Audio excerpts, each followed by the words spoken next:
Yay! 25R.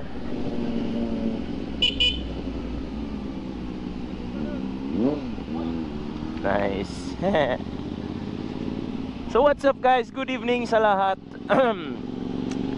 So malapit na talaga yung SMB Adventure Rally na i-held po dito sa amin sa hindi sa Cagayan de Oro pero sa kalapit na syudad, no? Dito sa may El Salvador City, kasi unfortunately guys, ang Cagayan de Oro ay jam-pack na po ng events. So hindi na nakapag singit si Sir Mark Buyo or si SMB Motovlog sa kaniyang event. Uy babae, wag kang ganyan, please lang, balik ka rito. Women. Anyway, yun guys, hindi na nakasingit si Mr. Mark Buyo sa mga schedule of events dito sa amin sa Cagayan de Oro dahil nasa August 23 kasi yung event ngayong Biyernes.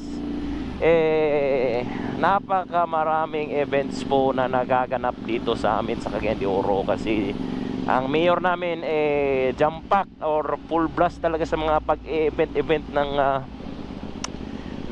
syudad namin, no? So yon, unfortunately hindi nakasali si Mark Buyo kasi hindi nag-reserve ng maaga. Gayon pa man,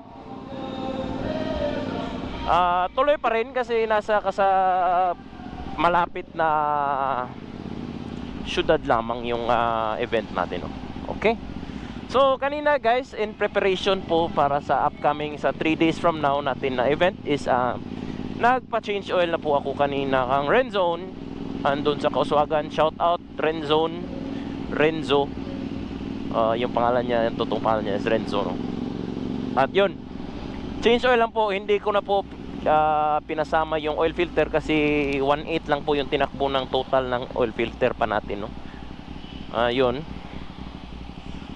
oil lang. Tapos so ito yung video. Kita nyo yan guys. Change oil.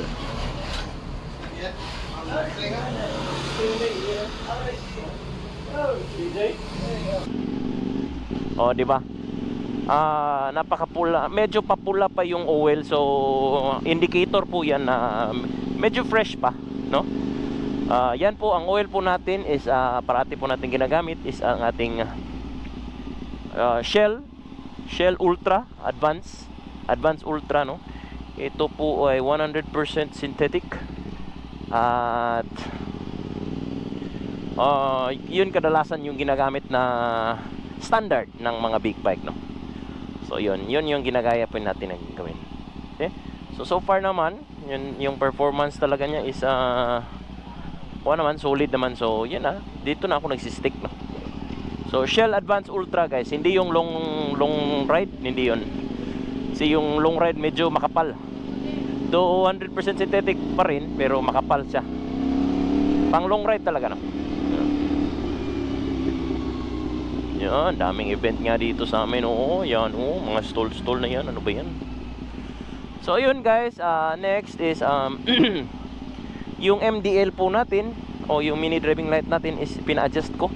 Ayan, grabe, napaka wide na yung coverage niya, no? Kasi kapag nagbabanking tayo guys, lalong-lalo na sa sport bike na medyo madiinan yung lean angle, no?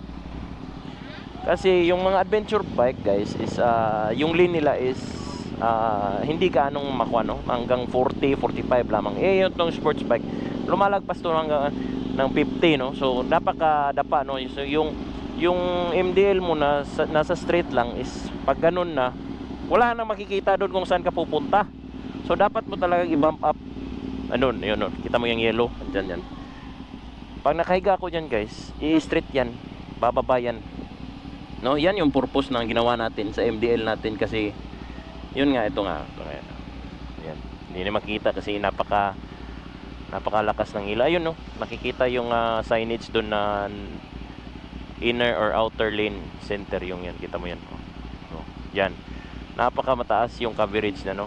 Though bawal po to guys kasi nakaangat Hindi ko naman to ginagamit sa the daily use, no. So wala problema rin. Hindi naman yan mapapansin na nakaangat, no. Importante lang dyan is separate po yung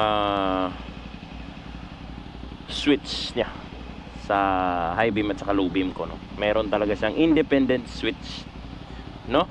So yun guys, at ito naman yung napaka cute ko na Brembo na ano, Brembo na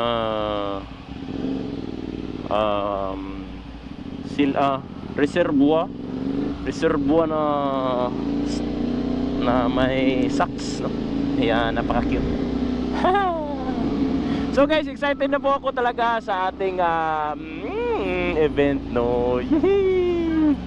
Pwera na lang sa mga basher ko doon sa Facebook, diba? Makikita-kita rin tayo doon sa event. Sige lang, magtiis lang kayo dyan. So unfortunately na naman, magpapawashing sana ako ngayong gabi. Kaso pumapatak yung ulan, so hindi na lang, no? Kasi pag uwi ko, wala rin, putik rin. So the day before na lang ako magpapawashing talaga, para sulit at saka malagay ko na sa blanket, no, nang hindi magamit ng ilang oras. Fresh na fresh. Saka hindi ko rin dala yung kuwan ko, chain lube ko andun sa tindahan ko, yung chain lube. So wala rin. Ayokong mamalahan ng oil yung kuwan natin, yung ating motor, no. So for the meantime, dito muna ako kina Jepoy, sama ng team Get Wild Racing. Ayan yung motor niya na bagong na tumba. Okay. Choo. Sige guys, bye bye.